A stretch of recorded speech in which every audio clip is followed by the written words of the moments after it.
esta hora presentamos El Verídico, el doctor Jaime del Castillo Jaramillo en la plataforma de televisión. Doctor, ¿cómo está? Bienvenido. Él por una serie de cambios y acontecimientos que son materia de análisis de muchos expertos, no solamente Sudamérica, sino el mundo nos está mirando con la preocupación y con sumo interés, no solamente político, sino antropológico y culturalmente, porque somos testigos y actores de una rebelión social contra el modelo neoliberal. Eso es lo que estamos viendo en este momento. Y ya eso costó 3 vidas o 4 vidas, creo, y nos tiene muy preocupados. Desde el programa El Verídico hacemos llegar nuestras condolencias a los familiares de los ciudadanos, de los jóvenes que han caído, y deseamos que esto no escale más. Pero estamos viendo las imágenes del Congreso, estamos viendo los discursos, estamos viendo a Dina Boluarte, estamos escuchando una serie de argumentos que solamente indican que esta violencia va a escalar. Es lamentable decirlo, pero va a escalar. La Panamericana ha sido tomada por el norte y por el sur. El centro también se está manifestando. Un problema central es el Congreso de la República. El pueblo ya no los quiere ver. El pueblo quiere un cierre de Congreso. Quiere una convocatoria de asamblea de elecciones y generales, y quiere una asamblea constitutiva. Estos son estos de la agenda nacional que ha impuesto el pueblo y le ha costado sangre. Entonces, el gobierno de Dina Boluarte, obviamente que nació muerto, ¿no? Nació muerto porque no tiene legitimidad y tampoco tiene legalidad, porque la vacancia que le aplicaron a Pedro Castillo es una vacancia que no tiene nada que ver con la presentada por el parlamentario Edgar Mal, que cumplió todo el tracto procedimental que la ley prescribe. La vacancia de Pedro Castillo fue a la mala. Sacaron a último momento una hoja, la mancharon en tinta y listo, ya se acabó, ya está vacada. O sea, por eso es que Pedro Castillo acaba de decir que es presidente de la República en funciones y que Dina Boluarte es una usurpadora.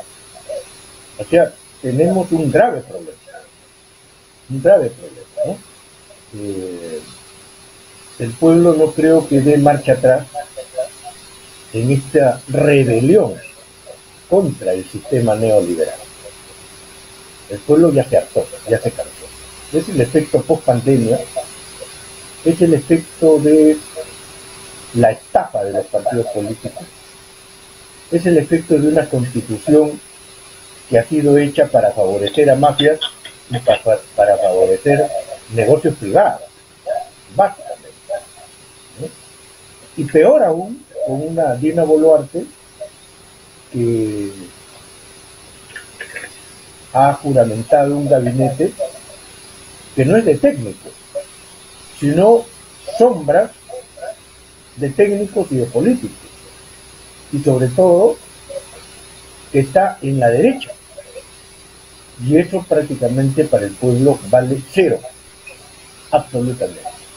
Ayer a la medianoche Dina Boluarte ha querido engañar al pueblo con una persuasión barata, pero no ha podido. La respuesta del pueblo ha sido contundente.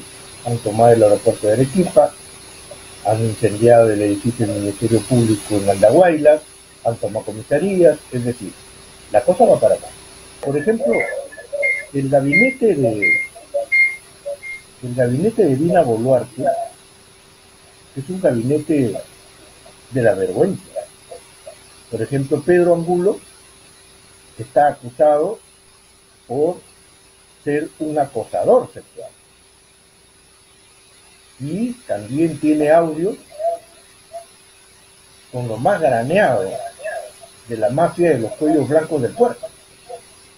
Este señor es abogado, ha sido fiscal, ha sido candidato presidencial por el movimiento Contigo, que era la sucesión del partido de PPK, o sea, es de derecha, es mismo Cabero, igualito, ¿no? El señor Angulo. Y hoy día lo hemos escuchado a Pedro Angulo y la verdad es una lágrima escucharlo, para el olvido, ¿no? Es un politicastro olvidable, ¿no? La canciller Ana Gervasi está ahí de parche, porque ella ya estuvo trabajando en el gobierno de Pedro Castillo.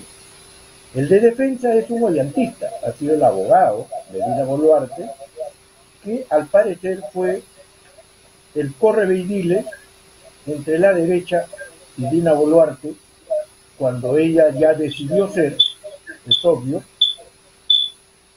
el topo de la derecha metida en Palacio de Gobierno. Entonces Castillo ha tenido a sus espaldas no a una vicepresidenta, sino al tucuirricul de los poderes fácticos, Dina Boluarte. Es por eso que Betsy Chávez la emplazó no una, sino muchas veces, y le tiene tirria, porque Betsy Chávez se dio cuenta que esta señora lamentablemente era la traidora del gobierno, la Judas del gobierno de Pedro Castillo. Entonces Otaro La Peñaranda, obviamente que ha llegado para hacer negocio, no ha llegado para otra cosa. Él ya sabe cómo se maneja, el tejemaneje, valga la redundancia, de los sucios negocios, de millones para arriba, no de pesetas, porque él ha sido parte del gobierno de Ollantumala y era muy cercano a Nadine Heredia, de tal manera que sabe bien cómo es este tipo de cosas, ¿no? Y bueno, lo hemos escuchado en la misma línea de los ministros de derecha, que va a reprimir, ya está persiguiendo dirigentes, ya los está pinchando, ya los tiene identificados según él, y bueno, va a haber más violencia, y obviamente, como decía, esto va a ir escalando. El ministro de Economía es otro parche, porque Alex Contreras llegó con Pedro Frank, o sea, nadie ha querido aceptar esa cartera, es un parche más. Y este señor viene de la Universidad de Piura, o sea, de que es derechista, lo es, de columna vertebral. El del interior, César Augusto Cervantes, ha sido acusado por proteger a los policías que asesinaron al joven Gerson Falla. Recuerdan ustedes, ¿no? En la comisaría de San Borja. O sea, Cervantes es un tipo muy peligroso.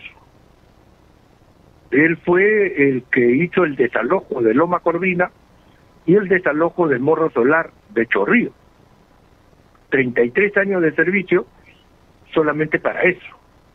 O sea, de que es un policía vinculado a cosas sucias, pues ahí está su historia. Dina Boluarte no ha tenido vergüenza alguna en colocar a Cervantes y a colocar a Pedro Angulo ahí. Con eso ya nos dice y nos pinta de cuerpo entero para dónde da Dina Boluarte, obviamente a los negocios, porque la policía seguirá con la misma secuela de siempre, se creen los intocables, y simple y llanamente va a seguir todo igual en ese sector. Y peor, José Tello Alfaro es un derechista de tomo y lomo. Este señor también viene de la Universidad de Piura, lo ha puesto la derecha, y ha sido abogado de Porqui o Rafael López Aliaga. O sea, la tendencia más derechista creo que no la podemos pedir, ahí está, de tomo y lomo. En educación está Patricia Correa Araingoitia, que sabe mucho de las consultorías que tanto daño hicieron al sector educación. Ella tiene muchos años metida ahí en gestión educativa, tiene un título de gestión educativa por la Católica, Universidad Católica de Lima, y ha sido asesora del Consejo Nacional de Educación del 2003 al 2011. O sea, vamos a volver a las consultorías que nos costaba a todos los peruanos millones de millones y no se hacía nada y no se avanzaba en nada. Dina Boluarte sabe eso. En producción está Sandra Belaúnde Armillas, estudió administración por la UPC, ha sido directora de políticas y análisis regulatorio del PRODUCE y ha sido gerente de estudios económicos de la Asociación de Bancos Alban. Hasta ahí, aparentemente parecería una tecnócrata cualquiera. Sin embargo, no es así. Sandra Belaúnde Armillas ha sido editora del diario El Comercio y ha sido columnista con Cecilia Valenzuela. O sea, Dina Boluarte ha juramentado a la ministra del monopolio mediático en el Perú. O sea, la prensa, la Big Press o máquina de mentiras ya tiene su ministra. Y obviamente uno de los primeros actos de esa ministra va a ser darle los millones de millones del Estado al grupo monopólico mediático del comercio sobre pretexto de la publicidad estatal, lo que Castillo no hizo en 1 año y 7 meses. O sea, Dina Boluarte sabe lo que está haciendo. Sabe lo que está haciendo. Ella ya se pasó a las filas del lado oscuro, ¿no? Obviamente. En salud está Rosa Gutiérrez Palomino, pero ella ya tiene militancia política, porque está fichada por el partido Perú Primero, que está por inscribirse, ¿no es cierto?, de Vizcarra, ¿no? Ya le podemos decir partido, porque Vizcarra ya ha sido presidente de la República. Entonces esta señora ya viene con ciertas consignas determinadas.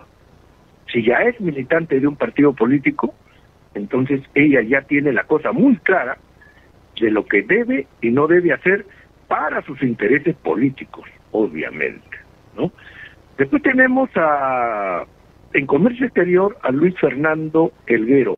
Este señor viene de la Universidad del Pacífico, ha sido consejero comercial del Ministerio de Relaciones Exteriores.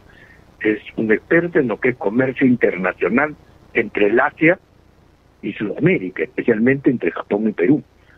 Entonces, negocios han puesto ahí prácticamente a representantes de ADEX, los grupos de poder empresariales y exportadores. O sea, la derecha pura, la CONFIEP, nuevamente ha tomado este ministerio. En Desarrollo Agrario va Nelly Paredes del Castillo, quien ha sido asesora del Ministerio de Agricultura desde junio. O sea, ella ha estado ya en el gobierno de Castillo, ya había ocupado un cargo ahí, un cargo de funcionario, y simplemente es un parche. En vivienda, la derecha más refinada, tenemos a Ania Pérez de Cuellar, que es familiar del famoso canciller peruano Javier Pérez de Cuellar, que fue exsecretario general de la ONU. Entonces ella viene con sus cartones de Francia, etcétera, etcétera, pero no olvidemos que ella fue integrante o presidenta del Indecopi, del Consejo Directivo del Indecopi, cuando el Indecopi no le decía absolutamente nada a los empresarios que engañaban y estafaban a los consumidores. A diferencia de ese director que puso Pedro Castillo, que prácticamente sancionó a muchas empresas por vendernos basura en la Navidad última pasada, y a muchas más ha puesto una serie de multas, pero con Ania Pérez de Cuellar todo va a venir a jugarse a favor de las grandes empresas. Nos van a envenenar, nos van a engañar, nos van a estafar, y aquí no pasa nada. O sea, ha vuelto a tomar el poder la derecha más recalcitrante, ¿es cierto? Y lo estamos verificando acá. Y Dina Boluarte lo sabe. Dina Boluarte lo sabe bien. En mujer va a Grecia Elena Rojas, que ha sido abogada, es otro parche, porque ella ha sido viceministra con Sagasti. ¿Ok? En ambiente, Albina Ruiz Ríos, que es una ingeniera industrial, doctora en ingeniería química, y en cultura, Yair Pérez Brañez, que ha estado 10 años en el Ministerio de Cultura. Es un funcionario de rango medio, que ha estado ahí escondidito, tras su escritorio, y lo han jalado y lo han colocado ahí de parche. ¿Ok? En desarrollo e inclusión social va Julio de Martín y Montes. Entonces Julio de Martín y Montes, abogado por la vía real, ya ha estado ahí en la burocracia del MIGIS, ha cumplido varios cargos inferiores por ahí y ha sido alumno de la escuela de Alan García Pérez de gobierno en la San Martín. Ha sido candidato a la alcaldía por el distrito de La Perla. ¿Por qué partido? Por Fuerza Chalaca. O sea que él, además, ha sido secretario regional del Callao de PPK entre el 2017 y 2018. Este señor de Martini es del cogollo de Alex Curi, Juan Sotomayor, Félix Moreno, Patricia Chirino. O sea, estamos hablando de un ministro de Chimpún Callao, un ministro que va en la línea de Caracol, el gran amigo de Patricia Chirino y aliado de Patricia Chirino. ¿No lo sabe Dina Boluarte? Al contrario. Dina Boluarte sabe quién es este señor de Martini. Si criticábamos la corrupción supuestamente habida en el gobierno de Castillo, esta de Dina Boluarte es 100 veces peor que la que le criticábamos a Pedro Castillo. Y sin embargo la prensa está calladita. Obviamente, aquí no hay investigaciones, aquí no hay seguimiento, no hay hostigamiento, no hay acoso, no hay nada. En energía va Oscar Vera Gargurevich, ingeniero químico por la Universidad de Trujillo. Pero este señor, Oscar Vera, tiene un amplio prontuario de sanciones cuando estuvo en Petroperú. O sea, santo no es. Y lo sabe Dina Boluarte. Es la persona menos indicada para ocupar el cargo de energía. ¿Qué negocios vendrán en bombeo de cada ministerio al pupitre de Dina Boluarte en Palacio de Gobierno? Me parece que esa es la intención, ¿no? Porque poner gente tan tachable, tan cuestionada, implica que se va a aplicar la política sucia del bombeo, ¿no es cierto?, desde los ministerios al pupitre del presidente de la República, al estilo Fujimori, al estilo Alan García Pérez, al estilo Toledo, al estilo Ollantumala, o sea, más de lo mismo. Muy bien, entonces, qué triste lo que está viviendo nuestro país. Y lo que también quiero señalar acá es que la izquierda no está a la altura de la historia. No vemos a Verónica Mendoza, no vemos al ex líder del Frente Amplio, el cura Arana, no vemos a Yehude Simón, no vemos a muchos líderes que antes se golpeaban el pecho al estilo King Kong y juraban que eran izquierdistas de cambio y revolución, ahora están debajo de su cama. El pueblo está peleando sin polo en las calles, afrontando las balas de los policías de esta derecha fascista, y no hay líderes. Antauro Humala resultó, como lo habíamos dicho, un gran fantoche, fanfarrón, mentiroso y golpista, corrupto. Se apareció el día, hace unas horas, en la Plaza San Martín, a querer sorprender a los manifestantes, reconociendo a Dina Boluarte como su presidenta y pidiendo que la dejen pues gobernar, ¿no?, para ver qué pasa, ¿no? Y lo que pasó es que los manifestantes lo abucharon, lo escupieron, le tiraron botellazos y tuvo que salir corriendo a tomar la de Villadiego. Entonces quedó sucio como un miserable traidor de las sagradas causas sociales. Jaime del Castillo lo advirtió siempre. Este señor ha salido desesperado por buscar dinero, es lo que al parecer ya le han dado. Porque para que se eche al gobierno de Dina Boluarte, es que por lo menos hay más de $500,000, de repente hasta $1 millón para empezar. Estimados amigos, que la derecha está en el plan Papá Noel. La derecha, la ultraderecha, los grandes grupos de poder están al estilo Papá Noel, regalando costales de dinero para las cabezas políticas, sindicales, militares, parlamentarias, etcétera, etcétera. ¿Ustedes creen que esos generales de las Fuerzas Armadas y de la Policía Nacional que le dieron la espalda a Pedro Castillo, ustedes creen que no han entrado en conversaciones previas con estos grupos fácticos más su bono navideño? Obviamente que sí, obviamente que sí. Si Fujimori triunfó en su golpe de Estado del año 92, fue porque Vladimiro Montesinos repartió, y lo hemos visto, millones de dólares a los altos mandos de las Fuerzas Armadas y la Policía Nacional. Eso está probado. Esa sucia política sigue vigente, ¿no? Y es lamentable. Es una reforma pendiente que va a tener que hacerse, pero por lo pronto hay que centrarnos en lo que el pueblo está exigiendo en las calles, ¿no es cierto? Muy bien. Entonces, qué pena que no hay pensamiento de izquierda, no hay ideología de izquierda, no hay intelectuales de izquierda y no hay líderes de izquierda. Porque Vladimir Cerrón no es ningún líder de izquierda ni nada por el estilo. Ese señor es un fanfarrón más, ¿no? Entonces, el pueblo está prácticamente solo,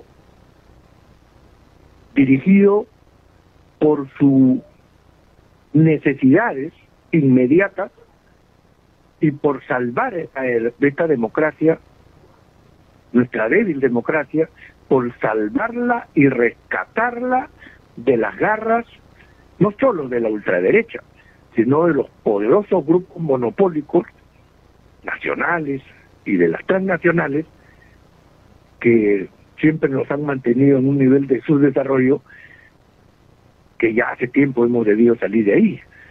Entonces, vamos a ver qué pasa. Ahora, me parece que, como ya hablé de ideología, de intelectuales, me parece que tenemos que calmarnos un poco, por lo menos los que tenemos esa labor de intelectuales, de analistas políticos. No podemos caer también en la emoción fácil, en la aventura psiquiátrica de gritar y de lanzarnos a la pelea sin polo en las calles, devolviendo bombas lacrimógenas. Cada quien debe hacer la labor que le corresponde. Creo que es la mejor manera de aportar a la democracia, y sobre todo en estas horas de lucha. Entonces, hay dos personajes que nunca van a ver ustedes en los grandes medios de comunicación social porque no les conviene a los grupos de poderes fácticos. Uno es César Hildebrand, que a pesar que yo le he criticado, también he dicho que deseo que César Hildebrand esté en la pantalla gigante. No lo van a poner, porque Hildebrand es indómito en cuanto a su pensamiento libre. Podrá estar equivocado, no lo compartiremos, pero él defiende su pensamiento libre y no lo vamos a ver en la prensa grande, y esto ratifica que hace décadas, desde Fujimori, la prensa grande, lo repito y lo volveré a repetir, es una simple máquina de mentiras, nada más. Ahora, el otro personaje que no lo van a ver ustedes en los medios de comunicación es al maestro Sinesio López. ¿Por qué? Porque Sinesio López es un académico al 100%, profesor universitario de muchas universidades, autor de libros gravitantes y claves para entender la realidad nacional. Y después del fallecimiento de Julio Kotler, el que cubre ese vacío de ese gran analista político y sociólogo peruano Julio Kotler es Sinesio López. Entonces la prensa grande no lo va a invitar a Sinesio López, porque a él le gusta hablar con la verdad y decir las cosas como son en el país. Entonces eso no le va a gustar, no le encanta y no le gusta. Por ejemplo, para ser periodista en el Parlamento, la regla número 1 es que no lo critiques al parlamentario y no le hagas recordar su pasado oscuro.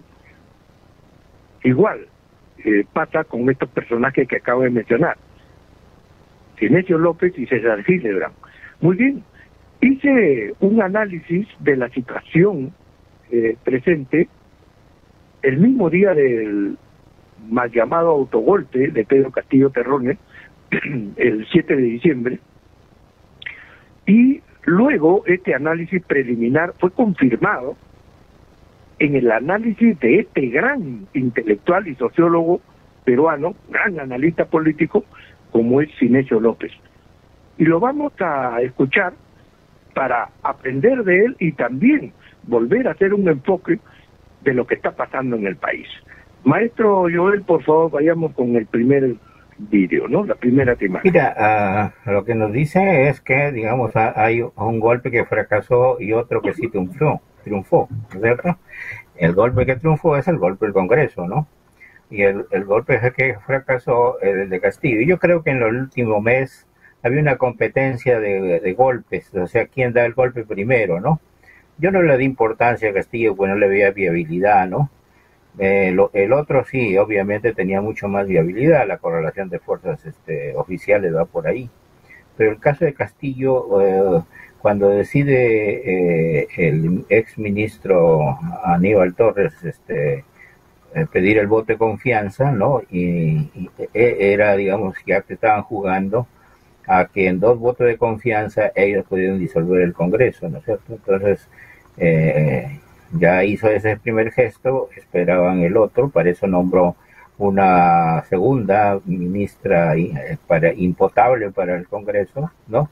Que supuestamente podía traer la bala de oro, pero ellos obviamente no querían suicidarse y no le dieron oportunidad de que planteara esa posibilidad, ¿no? O sea, la fueron postergando y ellos buscar más bien su propio golpe, ¿no es cierto? Entonces, creo que Castillo venía preparando eso y estaba también, obviamente, articulando posibilidades con la Fuerza Armada. O sea que lo del ministro de Defensa que renunció inesperadamente, ¿no? Algo tiene que ver con eso, ¿no? El que nombre a otro ministro, digamos, de más graduación, que podía tener cierta influencia o mayor diálogo con los oficiales, en fin, todo eso tenía que ver con eso, pero es obvio que ellos no podían actuar si es que no había un fundamento constitucional, ¿no es cierto? Y eso no lo había. Y Castillo al final se desesperó, yo creo hizo un acto de locura, ¿no? De desesperado, de dar un golpe, digamos, quizá pensando que podía tener el respaldo de la Fuerza Armada, ¿no? Que no lo tuvo, obviamente, porque el comandante general renunció a la hora después de que Castillo había decidido, ¿no? Renunció y se acomodaron las fuerzas y demoraron la Fuerza Armada para su pronunciamiento, ¿no? Pero el razonamiento es constitucional, ¿no? El presidente podía disolver el Congreso si había 2 negaciones, y eso no ha pasado, y entonces nosotros seguimos la línea constitucional. No dice más. Bien, entonces el Parlamento se preparó para que Castillo no lo pueda cerrar. Para eso echó mano del Tribunal Constitucional. El Tribunal Constitucional había sido elegido muy cuidadosamente por la ultraderecha y cayó la presidencia en Francisco Morales Arabia. Y lo hemos visto a Francisco Morales Arabia comportarse como un parlamentario de derecha más. Inclusive en algún momento lo hemos visto exigir a las Fuerzas Armadas y a la Policía Nacional que en el acto detenga a Castillo, si posible, en pocas palabras, casi poco más, y decía que lo eliminen a Castillo donde lo encuentren. Y el mismo Francisco Morales Arabia salió a todos los medios a decir que el presidente ya no podía hacer nada porque no había una primera cuestión de confianza y que él iba a decidir quién tenía la cuestión de competencia. Y yo en un programa especial para ustedes desmonté sus mentiras de este señor, porque simple y llanamente estaba alterando lo que la Constitución dice. O sea, Castillo estaba cercado ya. Si Castillo venía defendiéndose con sus abogados, muy bien, de acuerdo a la ley y la Constitución, después se cantaron los de la derecha y dijeron, ¿qué Constitución ni qué niño muerto? A este hay que sacarlo. Entonces el Tribunal Constitucional le ajustaron la tuerca y dijeron, ustedes también ayuden a sacar a este Castillo. La señora fiscal de la Nación es comprometida en sacar a Castillo. La defensora del pueblo atacando y mordiendo. Y el Poder Judicial, lo mismo. Lo que sí discrepo con Sinesio López, el gran maestro, solamente en la parte que dice que fue un acto de locura. Creo que no. Yo voy más allá. Creo que la salida de Pedro Castillo en leer un papel, porque nada más es un papel, fue la trampa que le hizo Aníbal Torres Vázquez al Ministerio Público, al Parlamento y al Tribunal Constitucional y al Poder Judicial. Porque a Castillo lo puedes someter al tipo penal de sedición o rebelión, pero en ambos tipos penales, de sedición y rebelión, el requisito fundamental es que portes armas. Y sin embargo, Castillo lo único que tuvo en sus manos es un papel tembloroso. Por eso es que no saben qué hacer con él. Además, Castillo fue detenido con ametrallador en ristre por policías fascistas cuando todavía era presidente constitucional de la República, y hasta ahora lo sigue siendo. Ese tinglado en contra de él es un tinglado que está fuera de la ley y fuera de la Constitución. El Parlamento hace tiempo que ya está fuera del marco constitucional.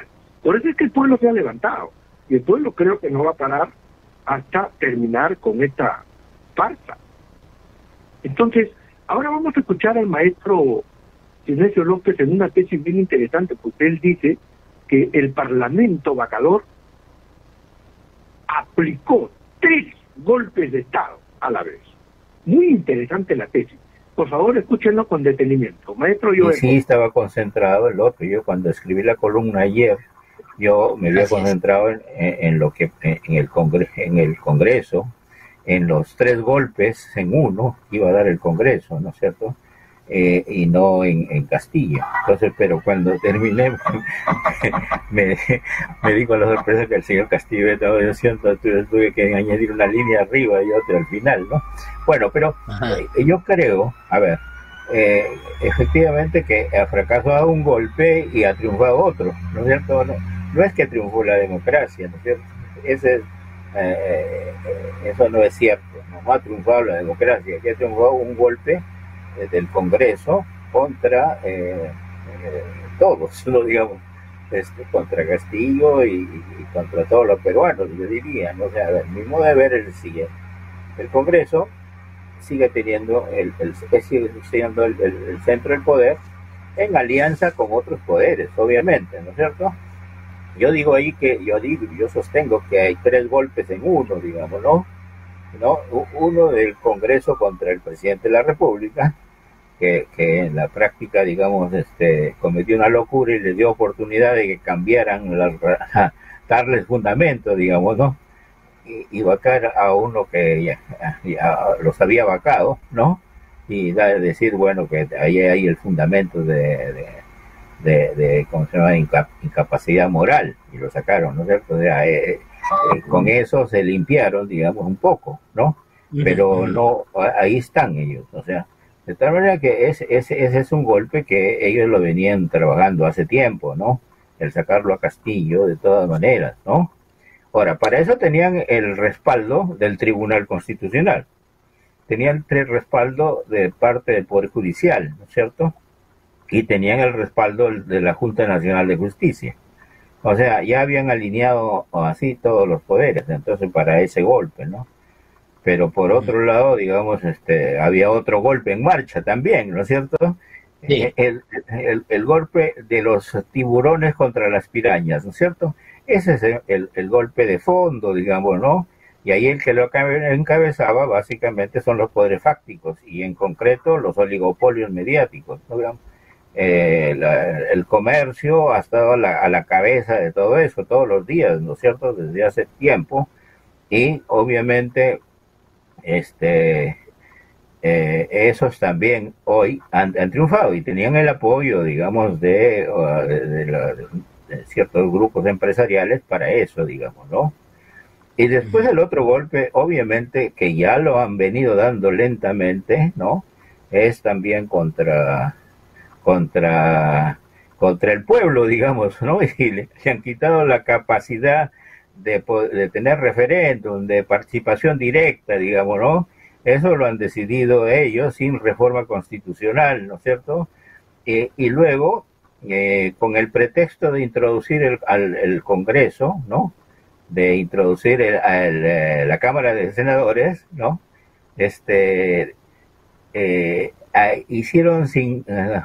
Propusieron como 56 o 52 reformas de la Constitución. O sea, se declararon como si fuera una asamblea constituyente, quitándole al pueblo esa capacidad de nombrar su propia asamblea. De tal manera que ese es uno de los golpes más serios que en la práctica se ha estado produciendo, ¿no? Y que van a seguir haciéndolo, ¿no es cierto? Y bueno, yo creo que el golpe que ha triunfado es el golpe del Congreso. ¿Sabe por qué el pueblo está en las calles en este momento? El pueblo se ha sentido golpeado por un Congreso que no respeta absolutamente nada. Lo único que respeta son sus intereses. Y este análisis lo comparto. Son 3 golpes en uno de parte de este Parlamento vacador. Vamos con el siguiente video, maestro, más breve es aún. Bueno, yo creo que fue un acto desesperado de Castillo, ¿no? O sea, el pensar que la Fuerza Armada podía haberlo respaldado. Yo supongo que en algún momento le expresaron esa posibilidad al nuevo ministro, ¿no? Y yo creo que Castillo obviamente decide desesperadamente porque estaba informado de que de todas maneras lo vacaban, ¿no? No tenía seguridad de que no podía ser vacado, de que de todas maneras podían llegar a los 87 y ese es un acto que lo desesperó, ¿no es cierto?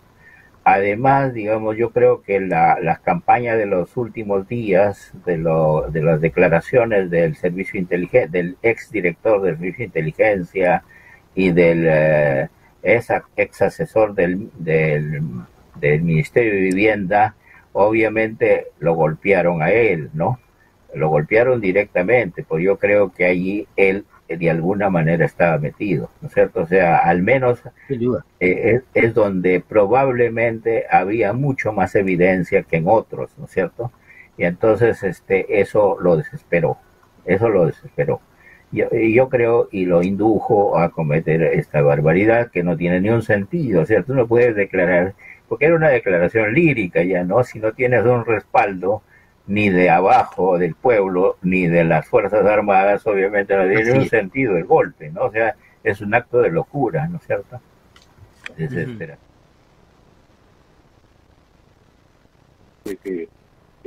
Esto, a diferencia del maestro Sinesio López, yo considero que esto está muy bien pensado, porque Castillo siempre supo que las Fuerzas Armadas y la Policía Nacional no estaban con él. Él siempre lo supo. Pero el factor de la traición de los hermanos Cerrón fue prácticamente lo que lo decidió adelantar la jugada, porque no le convenía a Pedro Castillo salir vacado por este Parlamento. Él tuvo que buscar su propia salida para luego, por las vías internacionales y por el derecho nacional, ¿no es cierto?, buscar su restitución o ser reivindicado por el pueblo, y eso es lo que está pasando. O sea, mi análisis político se va confirmando en la realidad. Vamos a ver qué significa Dina Boluarte para el maestro Sinesio López. Adelante, maestro Joel. Es cierto que quien sucede a Castillo está en la línea constitucional, porque es la vicepresidenta, pero ese no era el objetivo primero del golpe. Recuerde usted que, recuerda, Glaser, que a la señora le querían sacar, y Sí, hasta claro. última hora la quisieron sacar, ¿no es cierto? Si no es por 3 votos de Acción Popular, no de la ultraderecha. Toda la ultraderecha, salvo un caso que se abstuvo, ¿no es cierto?, votó porque se le incapacitara, ¿no es cierto?, se le sacara del juego, ¿no? Le inhabilitara, claro.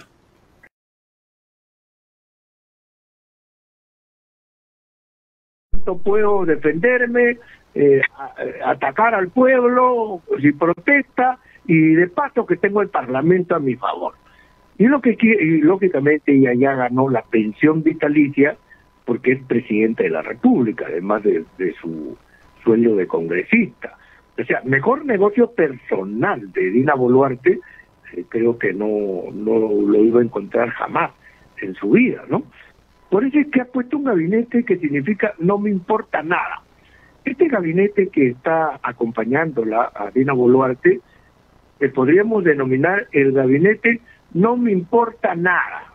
Hagan negocios, festinen el país, conviértanlo en un burdel, conviértanlo en un mercado persa, no me interesa. A mí me apoya este parlamento fascista, a mí me apoya las Fuerzas Armadas y la Policía Nacional, y punto, se acabó el tema, ¿no? Entonces, ella ya se ha ganado el odio, la tirria y, digamos, el escarnio popular, y creo que no va a ir muy lejos. El pueblo ya lo tiene muy claro, sabe que si dejan pasar esta oportunidad, nuevamente vamos a volver al viejo carril que existía previo a Pedro Castillo, con gobiernos corruptos como el de Toledo, Alan García, Fujimori, y ese largo calvario que hemos sufrido. Si bien es cierto que Dina Boluarte pudo hacer algo que la haga ver mejor ante el pueblo,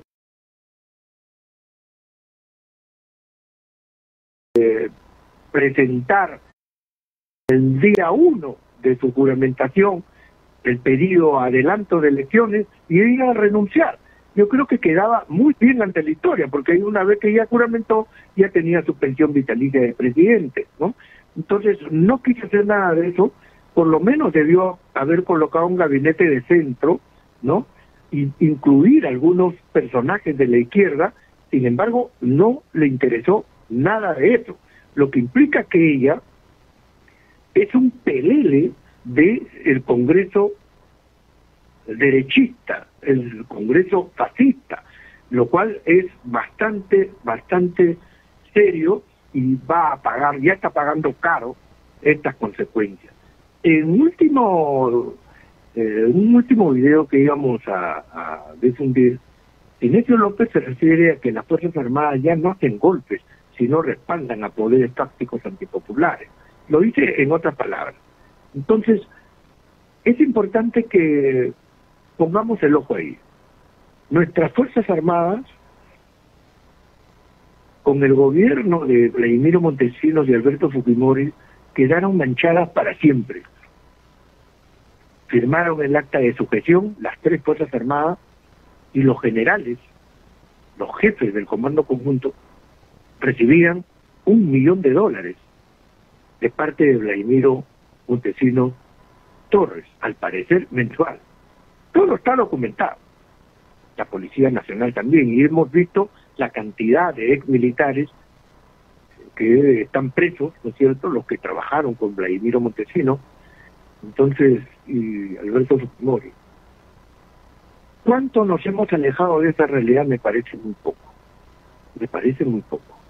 Tenemos un cogollo de Fuerzas Armadas derechistas, casi fascistas, anticomunistas. Ya no hay esos militares al estilo Juan Velasco Alvarado, porque ustedes saben que Juan Velasco Alvarado, conjuntamente con la Marina y la FAP, él provenía del ejército, hizo el primer y único golpe institucional militar de izquierda en el Perú, así como lo escucho, el año 1968. Y Juan Velasco Alvarado fue el líder de las Fuerzas Armadas, de las tres armas, y dieron el golpe de Estado en el año 68 y sacaron del poder a un partido político corrupto, como es Acción Popular, con su líder vivo, Fernando Belaúnde Terry. Y Juan Velasco Alvarado fue consecuente con la línea programática de las Fuerzas Armadas expresadas en el Plan Inca. Yo gocé parte del programa de gobierno del gobierno revolucionario de las Fuerzas Armadas que lideraba Juan Velasco Alvarado.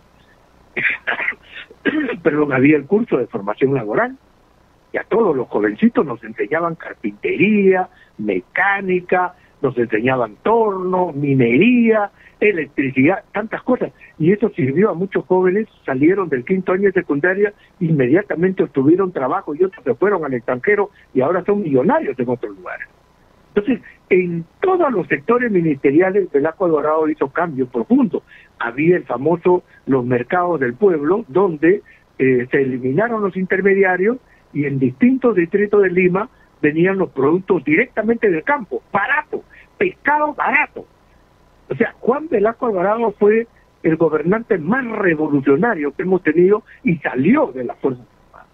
Él con uniforme, junto con sus colegas de los otros cuerpos, hicieron el golpe militar, hasta que vino el pelón de Francisco Morales Bermúdez, auspiciado por la vena neoliberal, que en los años 80 ya empezó a eclosionar la ideología neoliberal, y le dieron un contragolpe a Velasco Alvarado, el tacnazo, ¿no es cierto?, del año 75.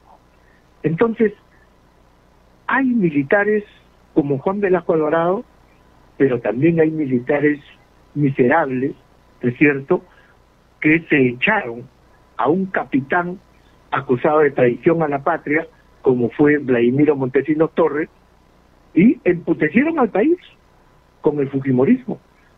De ahí a la fecha, las Fuerzas Armadas y la Policía Nacional, lamentablemente, no se han librado de esa imagen sucia que se han ganado, ¿no es cierto?, a partir de Fujimori para adelante. Peor ahora, con lo que hemos visto, cuando los comandantes, integrantes del Comando Conjunto de las Fuerzas Armadas, dentro del Congreso, avivaron como si hubiesen matado a un animal, a una bestia. Gritaron de alegría, porque había caído, todavía en funciones, Pedro Castillo Terrones, detenido al frente de la prefectura. Esto sí fue un golpe militar policial, porque Castillo todavía estaba en funciones. Entonces, todas estas cosas el pueblo peruano está tomando de vía nota. En estos momentos no sabemos qué cosas terribles estarán pasando de Callao a Iquitos y de Tumbes a Tacna, tratando de defender la democracia en el Perú. Fui entrevistado por una agencia ecuatoriana y también una agencia colombiana, y en ambas dije, ruego porque la violencia no escala en mi país, pero también es cierto que el pueblo tiene derecho a expresarse y a recuperar su dignidad, a restablecer el Estado de Derecho y el respeto a la Constitución. Este Parlamento vacador y golpista hace tiempo que ha dejado de lado la Constitución política y solamente están anteponiendo sus intereses.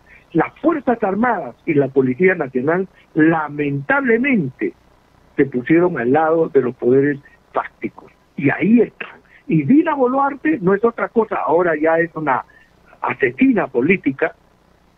Dina Boluarte no hace otra cosa más que ser el títere, ¿no es cierto?, de estos grupos que he mencionado, el Parlamento fascista o golpista y también los grupos de poderes fácticos.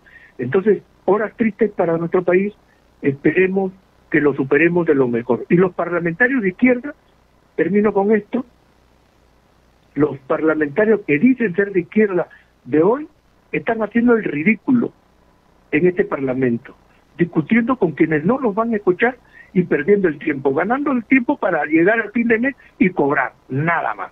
Lamentablemente el pueblo les va a pasar factura. Gracias, estimados amigos. Ha sido un inmenso placer dirigirme a ustedes y los invito para el próximo programa. Gracias por la acogida que tuvo la edición especial del Verídico. Hemos casi llegado a miles de visitas y les agradezco ello. Y muchas gracias entonces, maestro Joel, y hasta un próximo programa.